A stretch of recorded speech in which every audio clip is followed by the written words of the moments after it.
بسم اللہ الرحمن الرحیم۔ امام شافعی رحمہ اللہ علیہ کے زمانے میں ایک عباسی خلیفہ نے اپنی بیوی کو عجیب طریقے سے طلاق دے دی اور یہ طلاق بعد ازاں فقہا کا بہت بڑا مسئلہ بن گئی۔ بادشاہ اپنی ملکہ کے ساتھ بیٹھا تھا کہ ہنسی مذاق میں اس نے ملکہ سے پوچھ لیا کہ تمہیں میری شکل کیسی لگتی ہے۔ ملکہ جو بادشاہ کی عزیز ترین بیگم تھی وہ مذاق کے موڈ میں بولی، مجھے آپ شکل سے جہنمی لگتے ہیں۔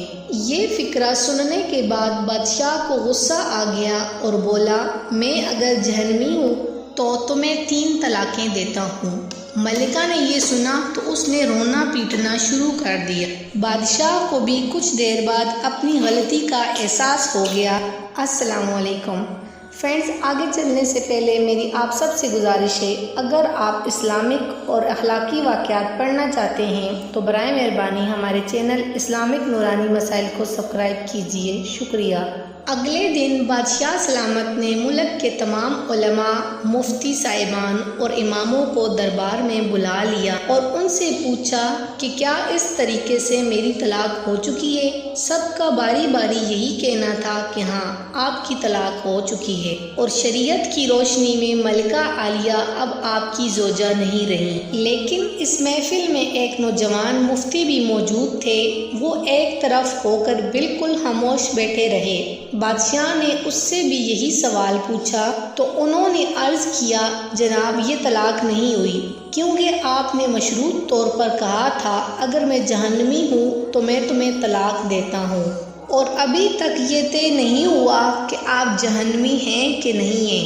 آپ کو اگر کوئی شخص جنتی ہونے کی گارنٹی دے دے تو آپ کی یہ طلاق نہیں ہوگی۔ بادشاہ سلامت نے جوشیلے انداز میں پوچھا، لیکن مجھے اس چیز کی گارنٹی کون دے سکتا ہے؟ سب علماء کرام نے اس سوال کے جواب پر اپنے سر جھکا لیے کہ دنیا میں کون شخص جنتی ہے اور کون جہنمی ہے، اس کی کوئی گارنٹی نہیں دے سکتا۔ اس نوجوان مفتی نے جب تمام علماء کرام کو خاموش دیکھا تو وہ بادشاہ سلامت سے مخاطب ہوا، بادشاہ سلامت، میں آپ کو یہ گارنٹی دے سکتا ہوں، لیکن اس کے لیے آپ سے ایک سوال پوچھوں گا۔ اگر آپ کا جواب ہاں ہوا تو میں آپ کو جنتی ہونے کا سرٹیفکیٹ دے دوں گا۔ بادشاہ نے کہا، ہاں پوچھو۔ نوجوان مفتی نے پوچھا، کیا آپ کی زندگی میں کبھی ایسا کوئی موقع آیا تھا کہ آپ گناہ پر قادر تھے لیکن آپ نے صرف اللہ تعالیٰ کے خوف کی وجہ سے وہ گناہ چھوڑ دیا تھا؟ بادشاہ نے سر اٹھایا اور کہا، ہاں، ایک بار ایسا ہوا تھا، میں اپنی خوابگاہ میں داخل ہوا تھا اور وہاں ایک نوکرانی صفائی کر رہی تھی۔ وہ لڑکی انتہائی خوبصورت تھی۔ میں بھٹک گیا، میں نے دروازہ اندر سے بند کر لیا۔ میں غلط نیت سے اس لڑکی کی طرف بڑھا تو اس نے رونا شروع کر دیا اور وہ چلا کر بولی، اے بادشاہ، اللہ سے ڈرو، وہ تم سے زیادہ طاقتور ہے۔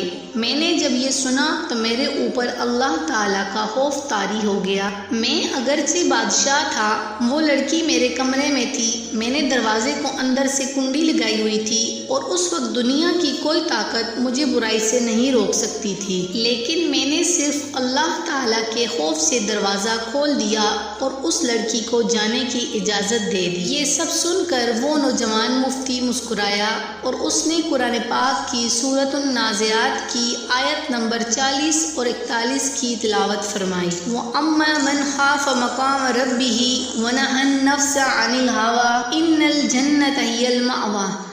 ترجمہ، جو اپنے رب کے سامنے کھڑے ہونے سے ڈر گیا اور اس نے اپنے نفس کو خواہشات میں پڑنے سے بچا لیا، ایسے شخص کا ٹھکانہ جنت ہوگی۔ اس کے بعد نوجوان نے بادشاہ سلامت سے کہا، میں آپ کو گارنٹی دیتا ہوں کہ آپ جنتی بھی ہیں، آپ کی طلاق بھی نہیں ہوئی۔